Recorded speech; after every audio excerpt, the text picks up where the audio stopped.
Well, thank you very much. It's an honor to have the President of Ukraine with us. We've had a lot of good discussions, a lot of good talks, and I think progress is being made, very substantial progress in many ways. We had a good meeting, as you know, just a short while ago with the President of Russia, and I think there's a possibility that something could come out of it, and today's meeting is very important. We have, I guess, the seven very powerful leaders from Europe, and we're going to be meeting with them right after this meeting, and thank you very much for being here. Thank you so much, Mr. President. If I can, first of all, thank you for invitation, and thank you very much for your efforts, personal efforts to stop killings and stop this war. Thank you, and using this opportunity, many thanks to your wife, First Lady of the United States. She sent a letter to Putin about our children, abducted children, and my wife, she, First Lady of Ukraine, she gave the letter. It's not to you, to your wife. Oh, I want it. Yeah. So we are saying this sensitive topic, yes, please. And thanks to our partners, and that you supported this format, that after our meeting we can have leaders who are around us, UK, France, Germany, Italy, Finland, EU, NATO, I mean all partners around Ukraine supporting us. Thanks to them, and thank you very much for invitation. Thank you very much for being here. President Trump. Do you think it's fair? Yes, Peter, go ahead. Thank you, President Trump. So, President Zelenskyy, you say in a post on X today, Russia must end this war, which it itself started. President Trump, you say President Zelenskyy of Ukraine can end the war with Russia almost immediately if he wants to. Which is it? Yeah, I think that's true. I think we're going to have a meeting. I think if everything works out well today, we'll have a trilat. And I think there will be a reasonable chance of ending the war when we do that.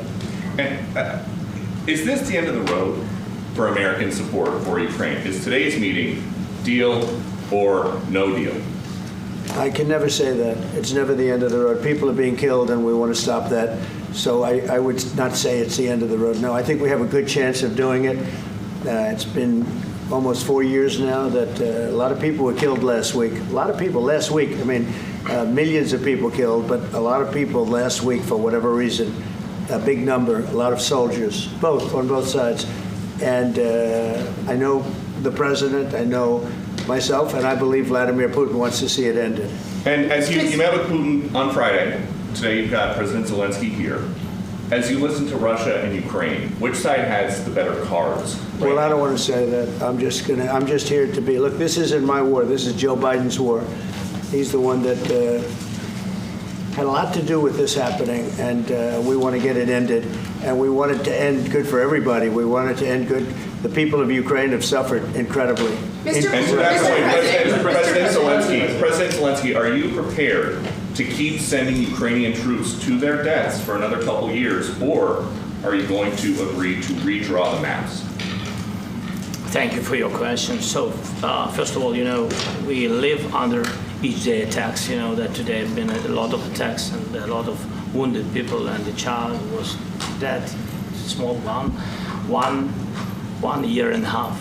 So we need to stop this war, to stop Russia, and we need support American and European partners. And we will do our best for this. So, and I think we show that we are strong people, and we supported the idea of the United States, personally of President Trump, to stop this war, to make a diplomatic way of finishing this war.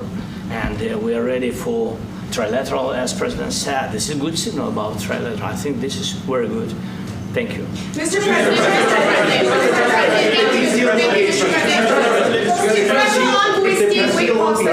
yes. If the peace deal will be achieved, are you going to be willing to send American peacekeepers to Ukraine? Well, we're going to work with Ukraine. We're going to work with everybody, and we're going to make sure that if there's peace, the peace is going to stay long term. This is very long term. We're not talking about a 2-year peace and then we end up in this mess again. We're going to make sure that everything's good. We'll work with Russia. We're going to work with Ukraine, and we're going to make sure it works. And I think if we can get to peace, it's going to work. I have no doubt about it. Your team has talked about Your team has talked about security guarantees. Could that involve U.S. troops? Would you roll that out in the future?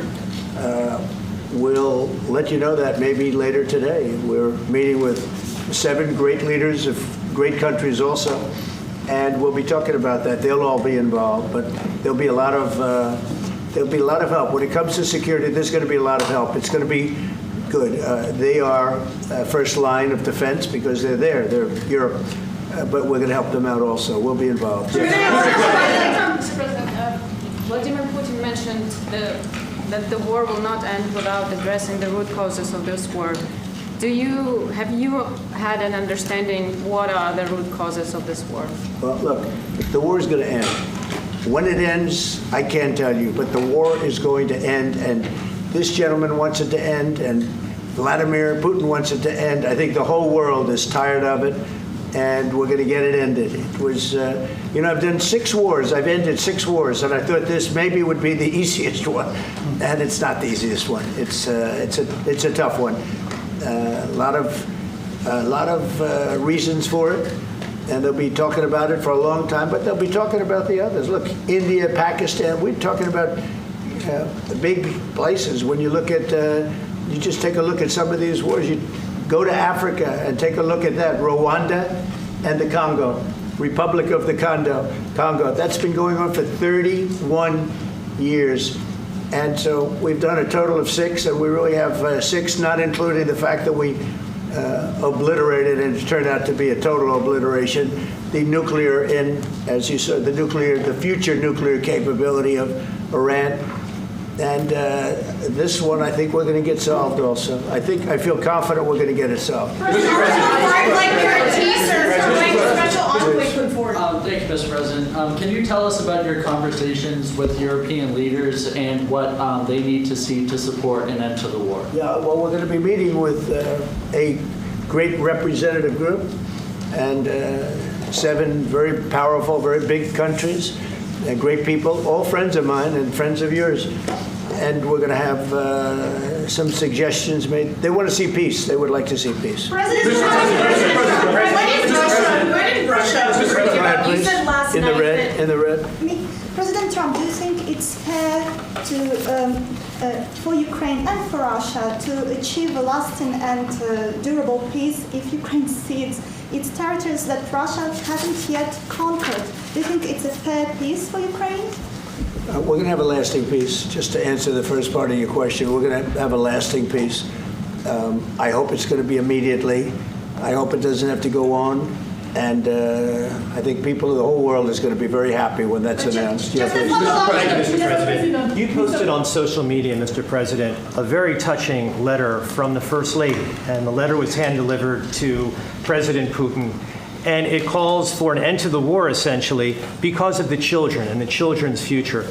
Why did the First Lady feel that letter was necessary? Was it because she believes that Mr. Putin is the aggressor in the war?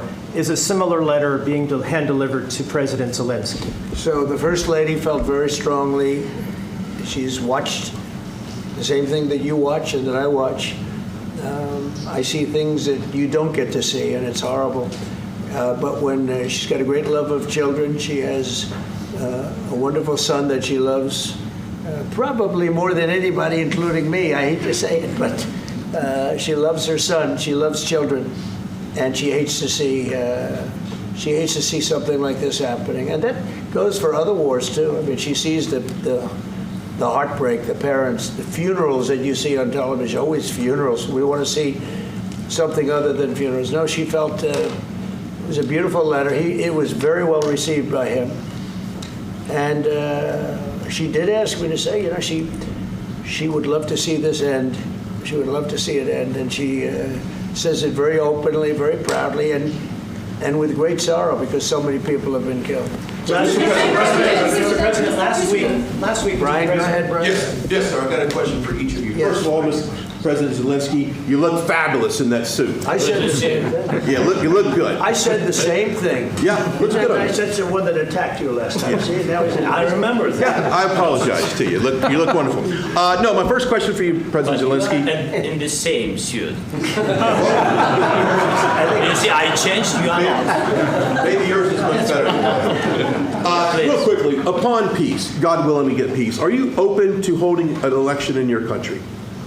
Yes, of course. We are open for election, yes. We have to do safety circumstances, and a little bit we need to work in the parliament, because during the war you can't have elections, but we can do security. We need, maybe, how to say, we need a truth, yes, everywhere, in the battlefield, in the sky, in the sea, yeah, to make possible for people to do democratic, open, legal elections. So you say during the war you can't have elections. So let me just say 3.5 years from now, so you mean if we happen to be in a war with somebody, no more elections. Oh, that's good. I wonder what the fake You like news this is. idea? Yeah. No. Speaking of news, I got a question for you. This sounds insane for me even to ask this, but do you think the American media really doesn't even want a peace deal because they've seen they've been so critical of you every step of the way as you lead the charge for peace? It's an amazing phenomenon. I said that if in the settlement you got Moscow, St. Petersburg, and thousands of miles around them, they would say I made a bad deal. The level of hatred and animosity is incredible. Not with all. I mean, we have great people up here. We also have terrible people up there that I think are told what to say. But, you know, in solving all of these wars, they don't even write about it. You know, I saw major wars. I saw wars that have been going on for 31, 35, and 37, and a couple of quicker ones. One that was going to go into a full-blown deal very quickly. You know what the one I'm talking about. It was a big one. But they don't even write about that. No matter what I do, no matter what, and you know, this is not anything to do with you. It's probably to your advantage in a certain way. But no matter what I do, no matter what deal I make, from my standpoint, you'll come out good. Maybe President Putin will come out good. But they'll say, Trump was absolutely horrible. It's just that, and I've lived with that for a long time. I've lived with it since just before the first election. I used to get great publicity. Now I get the worst publicity anyone's ever gotten in office, but I won in a landslide, so that people understand. They're the only ones that count, ultimately. But I've also had great reporters. I've had journalists that are very good. But it's very sad when you do the right thing. As an example, they said, because of the fact that Vladimir Putin came to American soil, this was a tremendous defeat for Donald Trump. No, it was really wonderful that he did it. It was a hard thing for him to do, to be honest with you. It was the opposite of what they said, but they said it. Now, if he didn't come, they'd say that was also bad for Trump. You know, there's no way. And there's just a great dishonesty of the press, and I think that's why it's lost its credibility. You know, its credibility is at an all-time low. We have a thing going on right now in D.C. We went from the most unsafe place anywhere to a place that now friends are calling me up, Democrats are calling me up, and they're saying, sir, I want to thank you. My wife and I went out to dinner last night for the first time in 4 years, and Washington, D.C. is safe, and you did that in 4 days. I'll tell you, it's safe. I had another friend of mine. He has a son who's a great golfer. He's on tour, and he came in fourth yesterday in the big tournament where Scotty Scheffler made the great shot, and he said his son is going to dinner in Washington, D.C. tonight. I said, would you have allowed that to happen a year ago? He said, no way, no way. He said, what you've done is incredible. And I think the people realize it. But the press says, he's a dictator, he's trying to take over. No, all I want is security for our people. But people that haven't gone out to dinner in Washington, D.C. in 2 years are going out to dinner. And the restaurants the last 2 days were busier than they've been in a long time. Thank you. I walked around yesterday with MTG. If you can walk around with D.C. with MTG and not be attacked, the city is safe. Yes. Thank you, Mr. President. Last week, you warned of what you called severe consequences if a 30-day ceasefire or any type of ceasefire were not agreed to by Russia. Will there be severe consequences? Does that change because of the I don't meeting think you with need a President ceasefire. You know, if you look at the 6 deals that I settled this year, they were all at war. I didn't do any ceasefires. And I know that it might be good to have, but I can also understand strategically why, well, you know, one country or the other wouldn't want it. You have a ceasefire and they rebuild and rebuild and rebuild, and, you know, maybe they don't want that. But if you look at the 6 deals that we made peace and you know, long-term, long-running wars, I didn't do any ceasefires.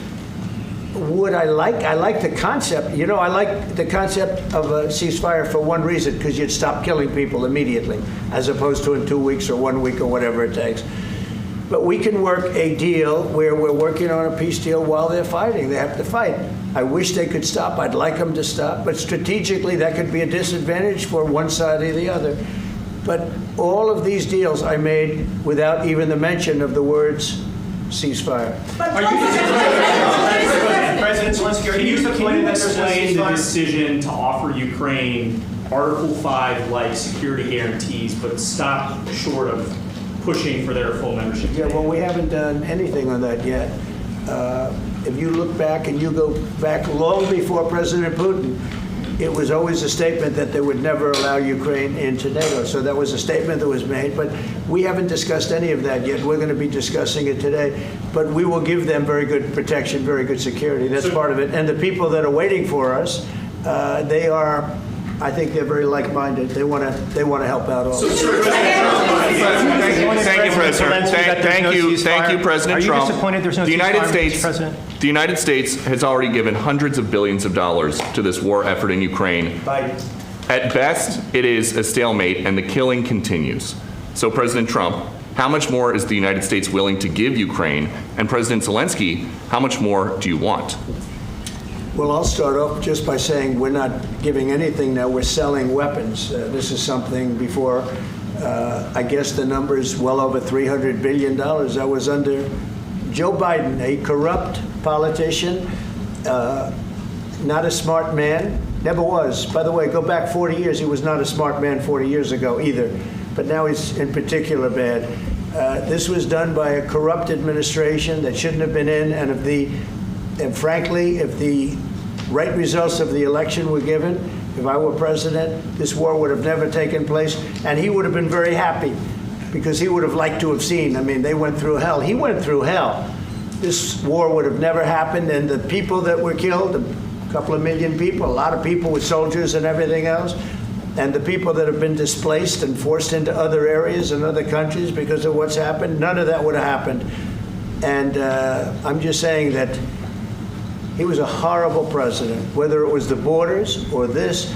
He was just a horrible, corrupt president. Mr. President, you want to I can. Thank you so much. So first of all, we have possibility now to buy weapon from the United States. We are thankful for this program and this opportunity. We are thankful for Europe. They pay for this, and through NATO program, for example, Pearl and etc. We have some programs where we can have some money to finance this, and this is a part. I think it's not a part for the war and to defend us. It also will be a part for security guarantees, to strengthen our army, to rearm Ukrainian army. This is very, very important, and it depends how much money we need to rearm. For example, the question of air defense, we spoke about it with President Trump, and I'm happy that we have now bilateral decisions and we work on it with production, American production. Nobody in Europe has so many air defense like Patriots, for example. We need it very much, and this is also about defending. I think the good news, we make the best military equipment in the world by far. You mentioned the Patriots. How good are they? Systems. We have systems. They're literally 100% foolproof, and it's really like shooting two bullets. You know, two bullets hitting each other in the air in a space like this. The chances, 100%. It's 99 to 100%. So we sell the equipment to NATO. And NATO does what, I don't know what the arrangement is that you have with, but I know that they want you to have the equipment. And we're getting the best equipment in the world, but they pay us for the equipment. Under Biden, it was just crazy what was going on. I believe the number is over 300. I think it could be $350 billion worth of equipment and money and everything else. And we've made more progress in settling this war in the last 2 months and they made in 4 years. This should have been settled a long time ago, but it should have never happened. Yeah, please. Real quickly, you pushed out on social media. All right, Brian, go first. You pushed out on social media about doing away with mail-in ballots and potentially electronic voting machines. Can you expand on that and how important Well, that that's a very off-topic, just really quickly. Mail-in ballots are corrupt. Mail-in ballots, you can never have a real democracy with mail-in ballots. And we, as a Republican Party, are going to do everything possible that we get rid of mail-in ballots. We're going to start with an executive order that's being written right now by the best lawyers in the country to end mail-in ballots because they're corrupt. And you know that we're the only country in the world, I believe, I may be wrong, but just about the only country in the world that uses them because of what's happened. Massive fraud all over the place. The other thing we want change are the machines. For all of the money they spend, it's approximately 10 times more expensive than paper ballots. And paper ballots are very sophisticated with the watermark paper and everything else. We would get secure elections. We'd get much faster results. The machines, I mean, they say we're going to have the results in 2 weeks. With paper ballots, you have the results that night. Most people, but most people, many countries use paper ballots. It's the most secure form. So between paper ballots, very, very important, paper ballots, and I think maybe even more important, the mail-in voting. We're going to end mail-in voting. It's a fraud. If you have mail-in vote, even Jimmy Carter with this commission, they set it up. He said the one thing about mail-in voting, you will never have an honest election if you have mail-in. And it's time that the Republicans get tough and stop it because the Democrats want it. It's the only way they can get elected. Because with men and women's sports and with transgender for everybody and open borders and all of the horrible things, and now the new thing is they love crime. They're fighting me on the fact that I've made Washington, D.C. safe. We're not going to get mugged, beaten up, or killed like all the people you've been watching get so badly hurt. I'm glad, I hate to take your time with this, but I'm glad you asked me that question. Sorry. We're going to stop mail-in ballots because it's corrupt. You know, when you go to a voting booth and you do it the right way and you go to a state that runs it properly, you go in, they even ask me. They asked me for my license plate, for identity. I said, I don't know if I have it. They said, sir, you have to have it. I was very impressed, actually. But it's very hard to cheat with mail-in voting. As you know what happens in California, it's so corrupt, where some people get 5, 6, 7 ballots delivered to them. Now, we got to stop mail-in voting, and the Republicans have to lead the charge. The Democrats want it because they have horrible policy. If you have mail-in voting, you're not going to have many Democrats get elected. That's bigger than anything having to do with redistricting, believe me. And the Republicans have to get smart. We're not going to have a country. I said for a long time at rallies, you need borders and you need free and fair elections. Those two things, otherwise you don't have. We have strong borders now. In 90 days, Mr. President, we didn't have 1, 0, 0, and 3 months. Not one person came in illegally into our country. In fact, even I find that hard to believe, but it's run by a little bit of a liberal group that put out the numbers, so I guess it's, but 0, 0, and 0. You go back a year ago, 2 years ago, 3 millions of people poured into our country. It was terrible. Thank you very much. What security guarantees do you need from President Trump to be able to make a deal? Is it American troops, intelligence, equipment? What is it? Everything. And really, it includes 2 parts. First, strong Ukrainian army. That's what I began to discuss with your colleagues.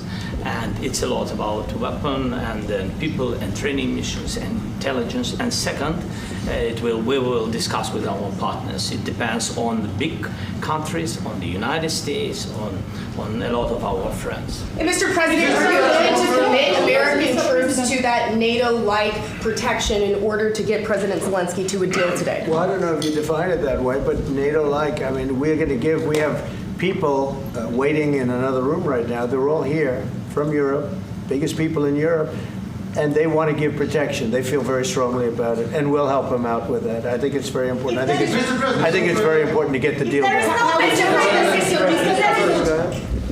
You've been involved to the peacekeeping in Ukraine since your first day in the administration. What would you say to the Ukrainian people right now who are suffering under the Russian attacks and hoping that the American people will stand with them? Well, I know Ukrainian people. I've known many over the years. They're great people. They're smart. They're energetic. They love their country. I mean, they love their country, and we want to get this war ended. That's all I can do. I love the Ukrainian people, but I love all people. I love the Russian people. I love them all. I want to get the war stopped. Very important. Mr. President, was there any aspect of your discussion with Vladimir Putin that left you disappointed?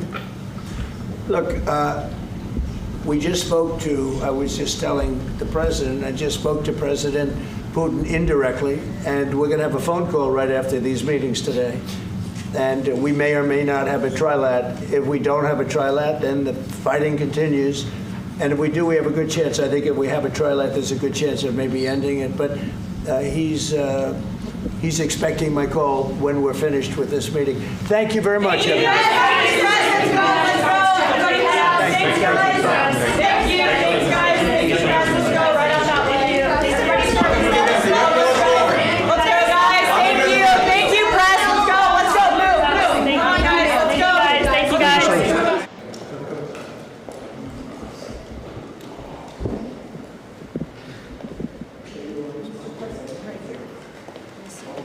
Hello, everybody. Yeah, now understand that.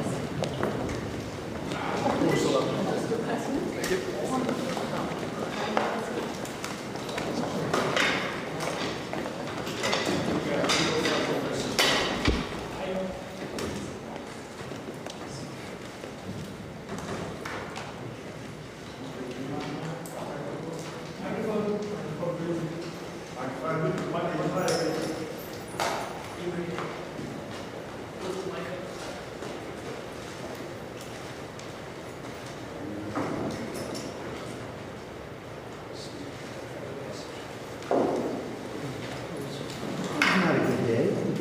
That was not a great day. See the picture.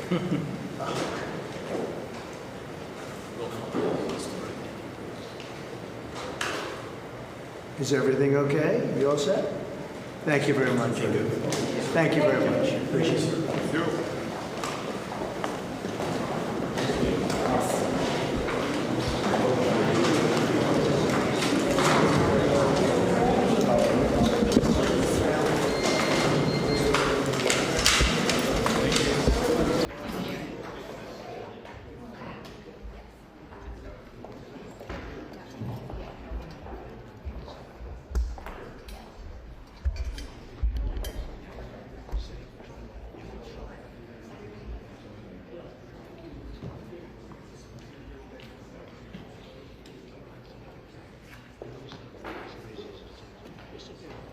Sit down, everybody. I think we'll let the press come in. Waiting for the house. Please. Thank you. Okay. Fantastic. He's too old for me. He's a tall guy. Good looking. I never walked in here. I prefer Volodymyr. Very good. Take it.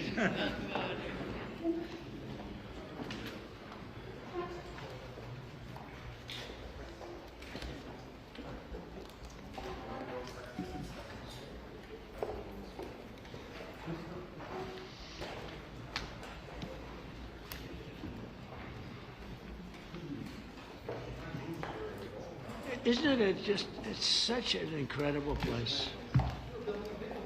Well, we're building a big a ballroom. Beautiful. Right here. If you go, it would be right through that, right through here. It's going to be, I'll tell you, but it's going to be fantastic, actually.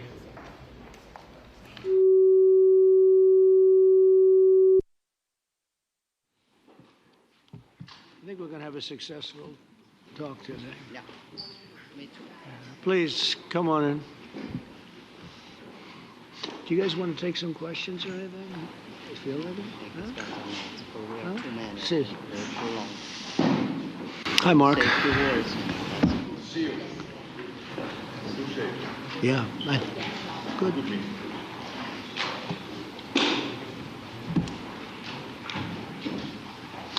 Well, thank you very much. It's a great honor to have you here. Special place. White House is special no matter where you're from.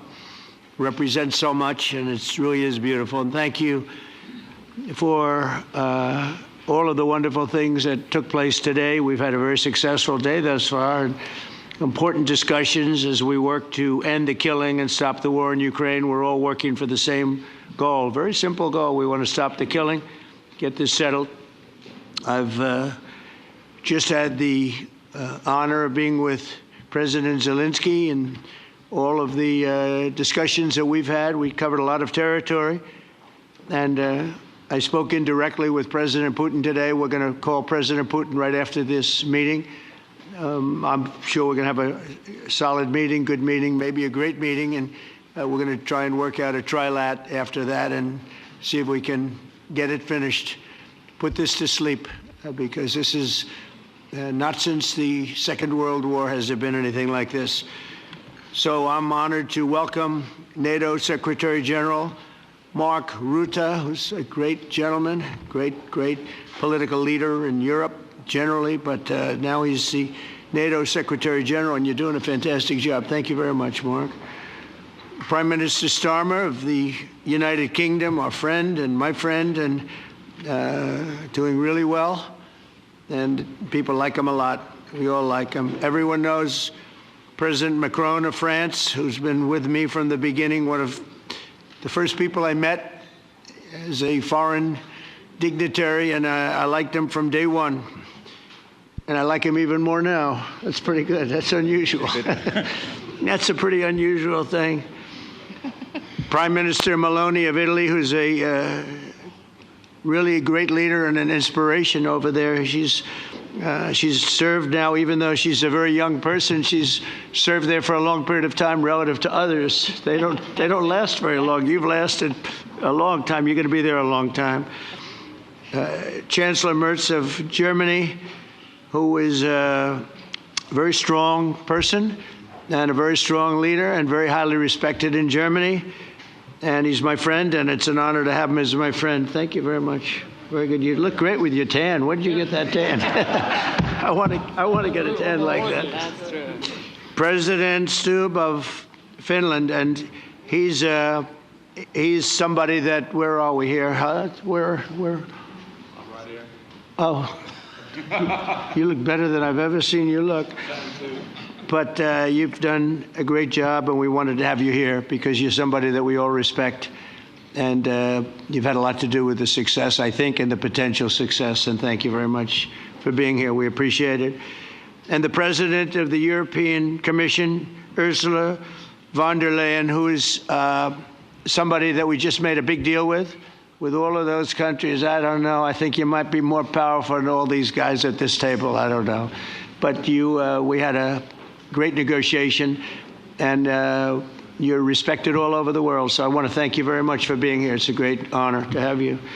The Alaska summit reinforced my belief that while difficult, peace is within reach, and I believe that in a very significant step, President Putin agreed that Russia would accept security guarantees for Ukraine, and this is one of the key points that we need to consider, and we're going to be considering that at the table also, like who will do what, essentially. I'm optimistic that collectively we can reach an agreement that would deter any future aggression against Ukraine, and I actually think there won't be. I think that's even overrated, largely overrated, but we're going to find out. And I think that the European nations are going to take a lot of the burden. We're going to help them, and we're going to make it very secure.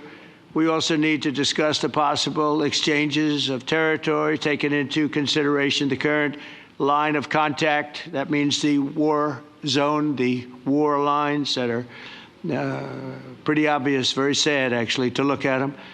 And negotiating positions. President Putin, also, you have President of Ukraine, who is, you just met a little while ago, and we're going to try and get a three-party meeting, maybe as soon as we can.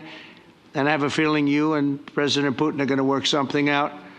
Ultimately, this is a decision that can only be made by President Zelenskyy and by the people of Ukraine working also together in agreement with President Putin. And I just think that's very good things are going to come of it. So I hope we have a good meeting. And if we can have a good meeting, I'll set up a meeting with President Putin.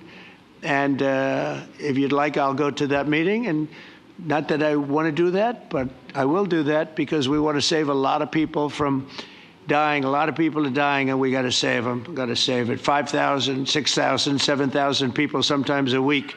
All of us would obviously prefer an immediate ceasefire while we work on a lasting peace, and maybe something like that could happen. As of this moment, it's not happening, but President Zelenskyy and President Putin can talk a little bit more about that. You know, in the 6 or so wars that we stopped, we haven't had a ceasefire.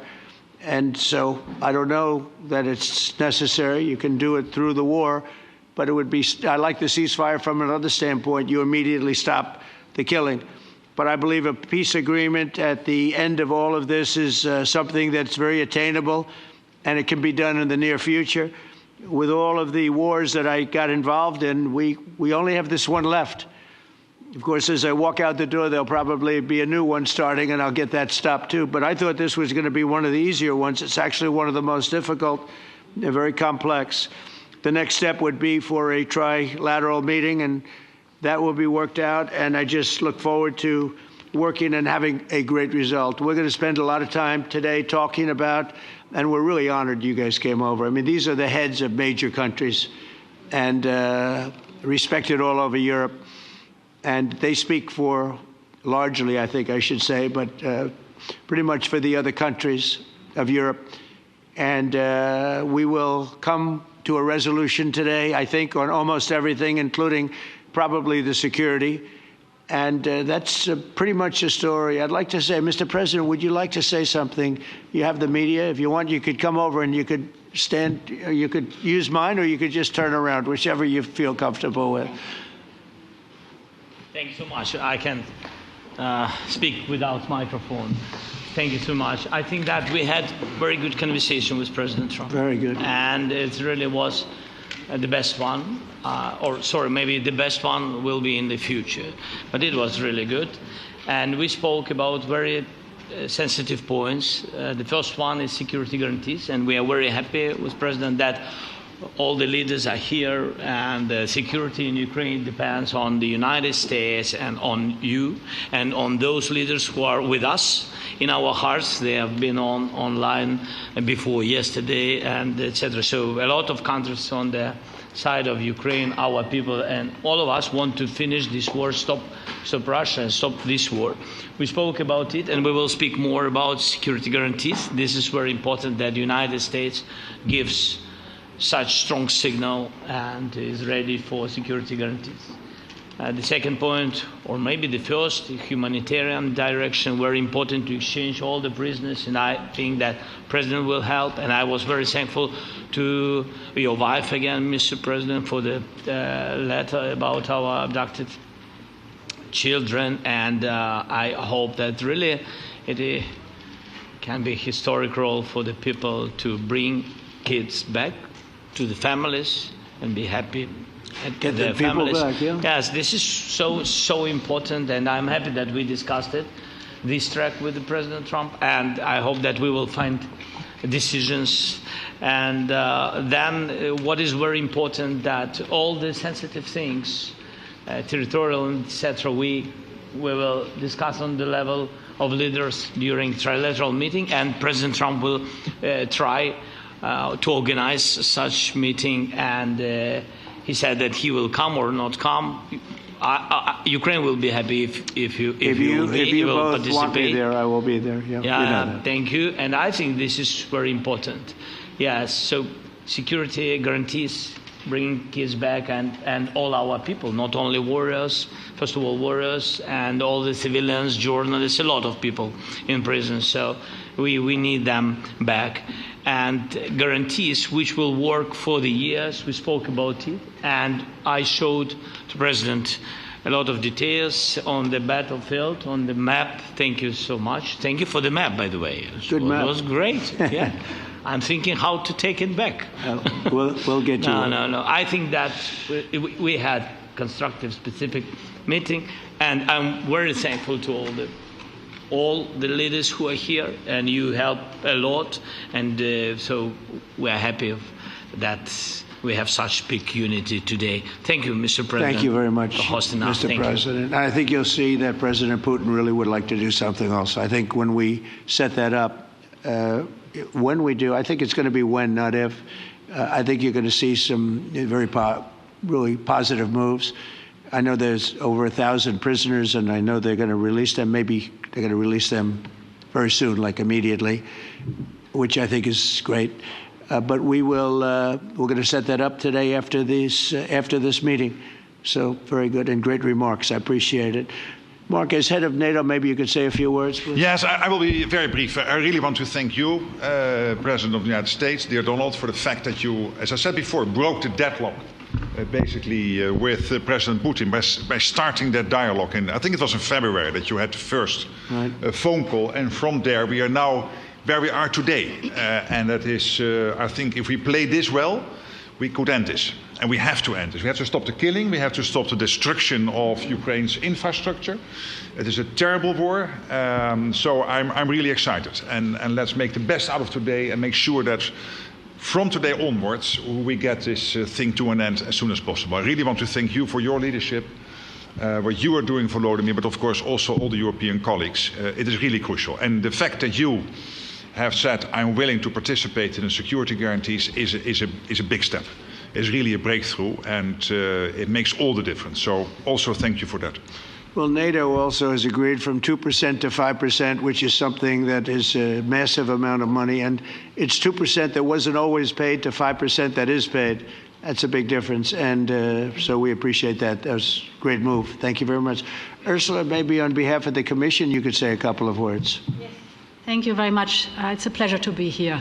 And it's a very important moment. Indeed, we are here, Europeans, as friends and allies. We had a fantastic NATO summit. Together as the two largest and biggest economies in the world, we had the largest trade deal ever agreed. And now we are here to work together with you on a just and lasting peace for Ukraine. Stop the killing. This is really our common interest, stop the killing.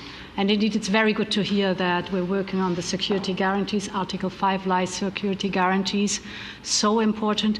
But I want to thank you also that you mentioned the thousands of Ukrainian children that have been abducted. And as a mother and grandmother, every single child has to go back to its family. This should be one of our main priorities also in these negotiations, to make sure that the children come back to Ukraine, to their families. Thank you. And we did. I was just thinking we're here for a different reason, but we just a couple of weeks ago made the largest trade deal in history. So that's a big thing, and congratulations. That's great. Thank you very much, Ursula. Mr. Chancellor from Germany, a very great leader. Mr. President, Please. dear Donald, many thanks for having us today. I think this is extremely helpful that we are meeting and hearing that the two of you are having such a good meeting today here in Washington. The next steps ahead are the more complicated ones now. The path is open. You opened it last Friday. But now the way is open for complicated negotiations. And to be honest, we all would like to see a ceasefire, the latest from the next meeting on. I can't imagine that the next meeting would take place without a ceasefire. So let's work on that, and let's try to put pressure on Russia, because the credibility of these efforts we are undertaking today are depending on at least a ceasefire from the beginning of the serious negotiations from next step on. So I would like to emphasize this aspect and would like to see a ceasefire from the next meeting, which should be a trilateral meeting wherever it takes place. Well, we're going to let the president go over and talk to the president, and we'll see how that works out and if we can do that. I will say, and again I say it, in the 6 wars that I've settled, I haven't had a ceasefire. We just got into negotiations, and one of the wars was, as you know, in the Congo was 31 years long. Another one that we settled last week with 2 great countries was 35 years going on, and we had no ceasefire. So if we can do the ceasefire, great. And if we don't do a ceasefire, because many other points were given to us, many points were given to us, great points. Please, Georgia, go ahead. Well, thank you very much, Donald, Mr. President, for hosting us today in this important meeting. And I think it is an important day, a new phase, after 3 years and a half that we didn't see any kind of sign from the Russian side that there was a willing for dialogue. So something is changing, something has changed, thanks to you.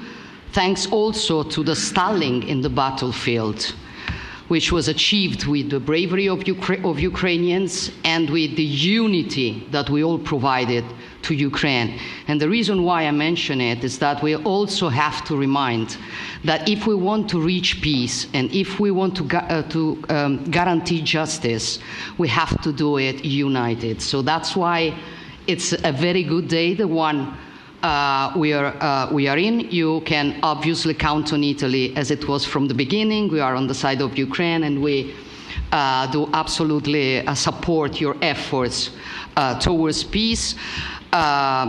We will talk about many important topics. The first one is security guarantees, how to be sure that it won't happen again, which is the precondition of every kind of peace. I'm happy that we will discuss about that. I'm happy that we will begin from a proposal, which is the, let's say, Article 5 model, which was Italian at the beginning. So we are always ready to bring our proposals for peace, for dialogue. It's something we have to build together to guarantee peace and to defend the security of our nation. So thank you, Mr. President, for hosting us. Thank you very much. Emmanuel? Thank you, Mr. President, for organizing this meeting and for your commitment. And everything was said, but I just have to say here, everybody around this table is in favor of peace. And we work very hard, and we've worked very hard during the past few years to have a peace which is a robust and long-standing peace. This is why the idea of a trilateral meeting is very important, because this is the only way to fix it. And by the way, I think as a follow-up, we would need probably a quadrilateral meeting, because when we speak about security guarantees, we speak about the whole security of the European continent. And this is why we are all united here with Ukraine on this matter. In order to organize such a trilateral meeting, your idea to ask for a truce or a ceasefire, at least to stop the killings, as we discussed, is a necessity.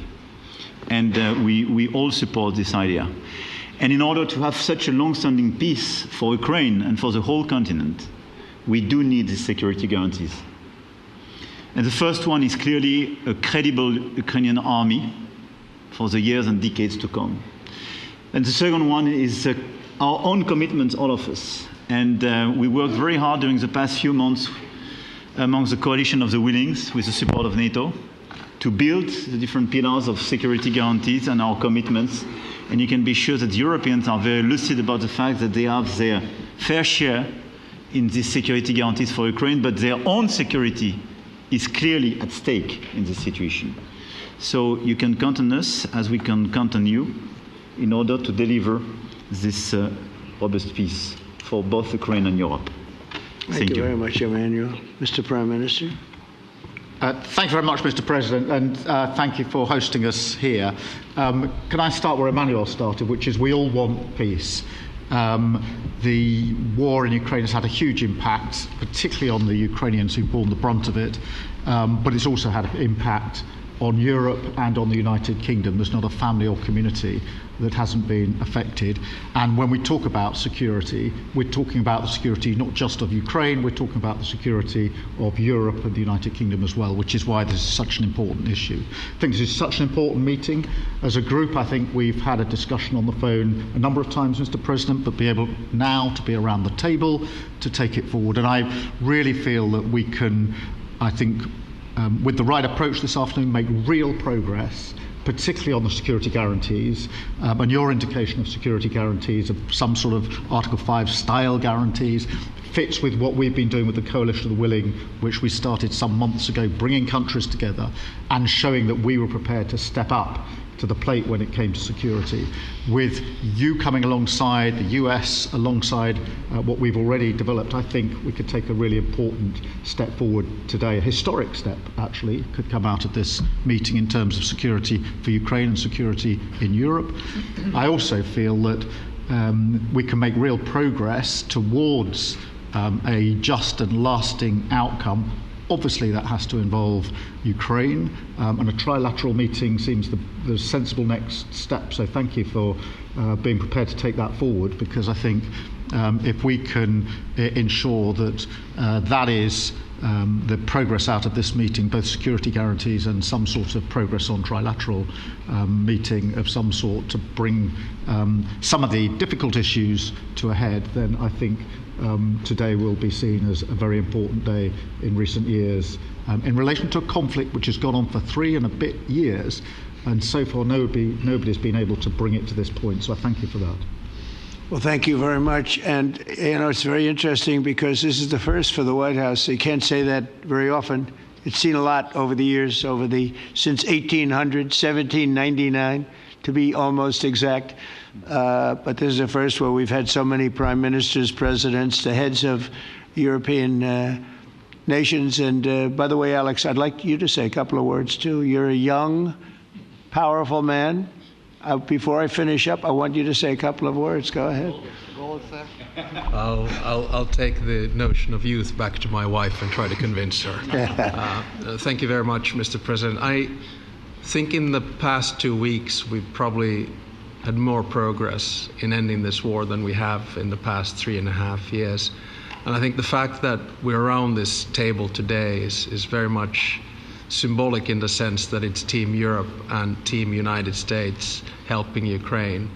And the progress that we're looking out of this meeting is about the security guarantees, which are a big part of this. And then, of course, moving towards a process with a trilateral meeting with you and President Putin and President Zelenskyy.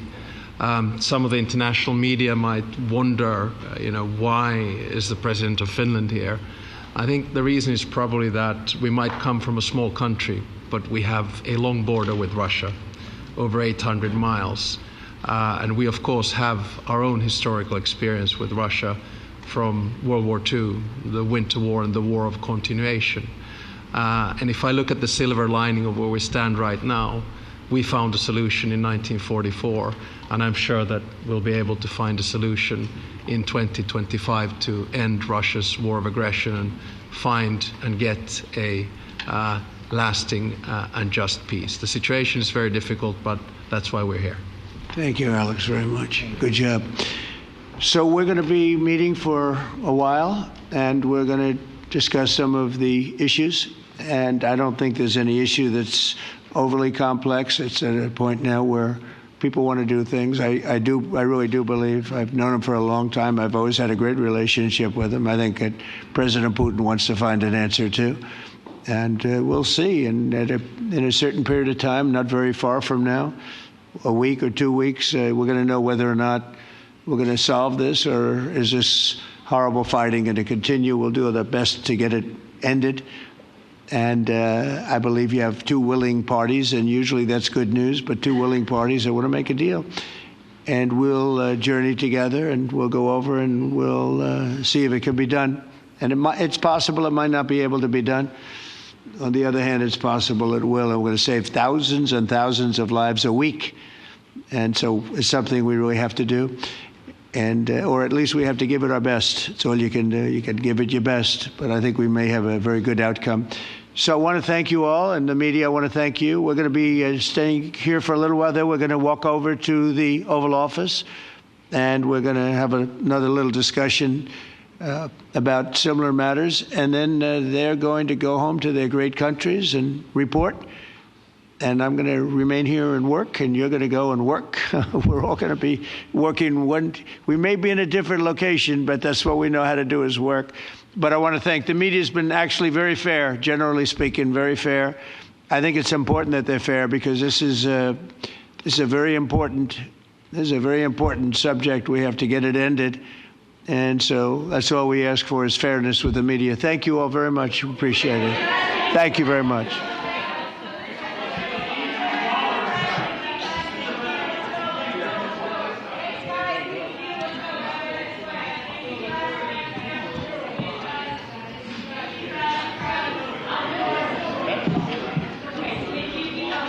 Thank you for being so fair. Thank you, Donald. All the time. But he loves it. He loves it. For he does it always. I never want to speak with my friend. He's a very good player, golfer, you know. Yeah, I know. He went to college. But he says you always win.